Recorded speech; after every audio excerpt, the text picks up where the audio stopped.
Chocolates, roses, candlelit dinners, and handwritten cards filled with sweet nothings. This is the Valentine's Day we all know and love, a day dedicated to romance, celebrating the people we cherish most. But what if I told you that behind all the glitter and hearts lies a history that's far from romantic? A history steeped in bizarre rituals, brutal sacrifices, and a defiant priest who paid the ultimate price for love. The story of Valentine's Day isn't a simple love story. It's a tale with dark, twisted, and frankly, pretty weird origins. So, forget everything you think you know about February 14th. Let us peel back the layers of centuries and uncover the shocking truth behind the world's most romantic holiday. Before there were greeting cards, there was chaos. Long before Saint Valentine became a household name, the Romans celebrated a wild and violent festival from February 13th to the 15th called Lupercalia. This wasn't a day for gentle poems and secret admirers. This was a primal, fertility-focused rite dedicated to Faunus, the Roman god of agriculture, and the legendary founders of Rome, Romulus and Remus. The festival kicked off at a sacred cave, where it was believed the infant brothers were cared for by a she-wolf, or Lupa. Here, an order of Roman priests, the Lupaci, would gather to perform a series of shocking rituals. The ceremony began with a sacrifice. The priests would sacrifice a goat, representing fertility, and a dog, representing purification. Afterwards, two young noble Luperci priests would be led to the altar. Their foreheads were smeared with the sacrificial blood using the bloody knife, and then wiped clean with a piece of wool soaked in milk. The custom required these young men to laugh out loud after the blood was wiped away. This bizarre act was just the beginning. The priests would then cut strips, called thongs or febra, from the hide of the sacrificed goat. After feasting and drinking plenty of wine, the real spectacle began. Naked, or nearly naked, the Luparci priests would run through the streets of Rome, whipping any woman who came near them with these goat hide thongs. Now, you might think women would run and hide from this, but it was the exact opposite. Women, even those of high social standing, would actually line up, hoping to be struck. They believed that being whipped by the sacred thongs would grant them fertility and ease the pains of childbirth in the coming year. It was a chaotic, public, and incredibly violent spectacle, a far cry from the gentle romance we associate with the day. The very name of our month, February, is derived from this ritual of purification, febra, but the weirdness didn't stop with the public whippings. Lupercalia also included a rather strange form of matchmaking. On the eve of the festival, the names of all the young, eligible women in the city were written on scraps of papyrus and placed into a large jar. The city's young bachelors would then each draw a name from the jar. The woman whose name they drew would be assigned as their partner for the duration of the festival. This random pairing wasn't just for a dance or a dinner. They were expected to be a couple for the entire year. Sometimes these lottery-drawn pairings would last only for the festival, but often the couples would fall in love and eventually marry. So, in a way, this was the world's first and perhaps most brutal dating app.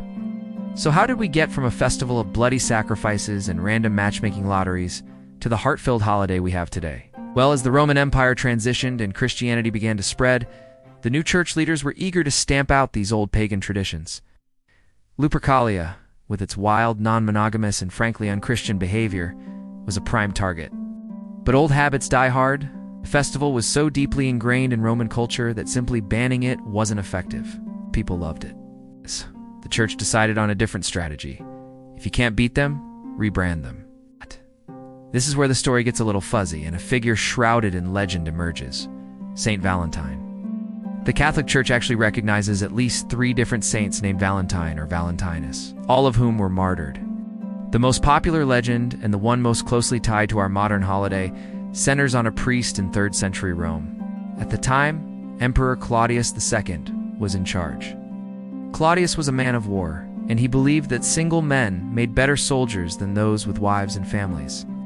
He thought that men who were married were too attached to their homes and loved ones to be effective on the battlefield. So, he made a radical decree. He outlawed marriage for all young men. He wanted an army of unattached, focused soldiers, not lovesick husbands. This is where our hero Valentine enters the picture. Believing the emperor's decree was unjust and a gross violation of God's law, Valentine defied Claudius. He saw the pain and heartbreak of young couples who were desperate to be married but were forbidden by law. So, in secret, under the cloak of night, he continued to perform marriage ceremonies for these young lovers. He became a symbol of love's defiance against tyranny, a secret keeper of forbidden vows. He was, in essence, the patron saint of secret weddings. But secrets, as we know, rarely stay secret forever. It wasn't long before Emperor Claudius II found out about Valentine's clandestine activities. Furious that his orders were being disobeyed, Claudius had Valentine arrested and thrown into prison. The story goes that while imprisoned, Valentine befriended his jailer's daughter, who was blind. Through his faith, he miraculously healed her, restoring her sight. Just before he was to be executed, he wrote her a final letter, a farewell note of friendship and faith, signed it, "From your Valentine." This phrase has echoed through the centuries, becoming the signature sign-off for love notes everywhere. On February 14th, around the year 270 AD, Valentine was martyred for his defiance, executed for choosing love over law. Centuries later, in the 5th century, Pope Gelasius I was looking for a way to finally eradicate the last vestiges of the pagan Lupercalia festival. He saw an opportunity, declared February 14th as St. Valentine's Day, a feast day to honor the martyred priest. By creating a Christian holiday centered on a martyr who died in the name of love, he effectively co-opted the date and replaced the wild pagan festival with a more sober, church-sanctioned observance. The violent and chaotic rituals of Lupercalia were slowly replaced by a day honoring a saint of love. The rebranding was a massive success. Over the following centuries, the legend of St. Valentine as a heroic, romantic figure grew, especially during the Middle Ages. Authors and poets like Geoffrey Chaucer began to romanticize the day, linking it with the spring mating season of birds. It was Chaucer who first explicitly connected St. Valentine's Day with romantic love in his poem, Parliament of Fowls, writing about birds choosing their mates on this special day. This idea caught on, and soon nobles began writing valentines, or love poems, to their sweethearts. The first known written Valentine was a poem from Charles, Duke of Orleans, to his wife in 1415 while he was imprisoned in the Tower of London. From there, the tradition evolved. By the 17th century, it was common for friends and lovers of all social classes to exchange small tokens of affection or handwritten notes. The Industrial Revolution in the 19th century made it even easier. Factories began mass-producing cards, making them accessible to everyone. In 1913, Hallmark Cards in Kansas City began mass-producing Valentine's cards, and the rest, as they say, is history. The holiday exploded into the commercial giant we know today, a multi-billion-dollar industry of flowers, candy, and jewelry. So, the next time you're picking out a heart-shaped box of chocolates or writing a card, take a moment to remember the strange and dark journey this day has taken.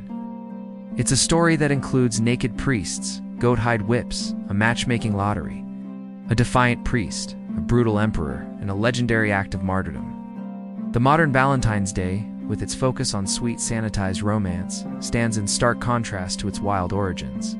It's a perfect example of how history can be rewritten, rebranded, and repackaged over time, transforming a festival of chaotic fertility rites into a global celebration of love. New Romance had such a brutal backstory. Thanks for watching. Do you want to forget to like and subscribe for more deep dives into the hidden histories behind our favorite traditions?